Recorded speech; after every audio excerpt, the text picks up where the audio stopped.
जो कस्टम विभाग के सरकारी अधिकारी थे उन्होंने, और जब उसको पकड़ा और उसके ऊपर जुर्माना लगाया तब उसने 21 लाख रुपया तटकर के रूप में जमा किया। यदि उसको आध्यात्मिक एथिक्स का थोड़ा भी ज्ञान रहता तो चाहे कितनी भी संपदा विदेश से लेकर आता, उसके मन में भाव पैदा होता कि इस ग्रीन चैनल के जरिए बिना हम एक्साइज दिए, बिना हम ड्यूटी पे किए, हमको बाहर जाने का कोई नैतिक अधिकार नहीं है।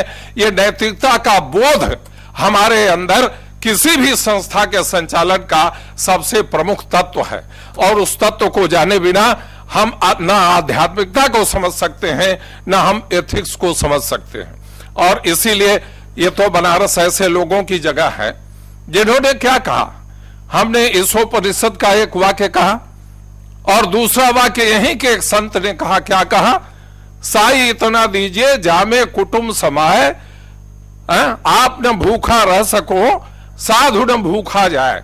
मतलब साधु से उसका मतलब अपने घर में आए हुए अतिथि से था। इससे अधिक की इच्छा न होना, जिसको तुलसीदास ने कहा कि काम क्रोध ईर्ष्या मद मोह जन सपने इनके बस हो। एथिक्स का ये मूल मंत्र है, और जो इसको समझ लेगा कि हमारी जो अंतर्गत स्थिति है वो स्थिति समाज के लिए है। गांधी जी ने इसीलिए ट्रस्टीशिप का सिद्धांत दिया कि जिस संस्था को हम चलाते हैं, जिस उद्योग को चलाते हैं, जिस कंपनी को हम चलाते हैं, ये हमारा नहीं है। ये जो हम का भाव है, हमारा का भाव है, मैं का भाव है, इसका त्याग ही हमारे आध्यात्म का मूल मंत्र था। और जब हम इसको त्याग देंगे तो किसी संस्था के हम ट्रस्टी हो जाएंगे।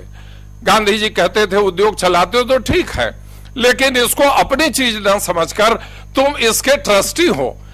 तुम्हारे साथ काम करने वाले जितने भी मजदूर हैं, जितने भी कार्यकर्ता हैं, जितने भी प्रबंध समिति के सदस्य हैं, इसके ट्रस्टी हैं। और ट्रस्टी होकर जैसा सबका भाव हो, जैसी सबकी कीमत हो, जैसे सबके सम की जितनी सामर्थ्य हो, उस सामर्थ्य के हिसाब से काम करो। और इसीलिए वो कहते थे यदि भारत आजाद हो गया तो उस आजाद भारत में वकील और नाई दोनों की फीस बराबर होगी।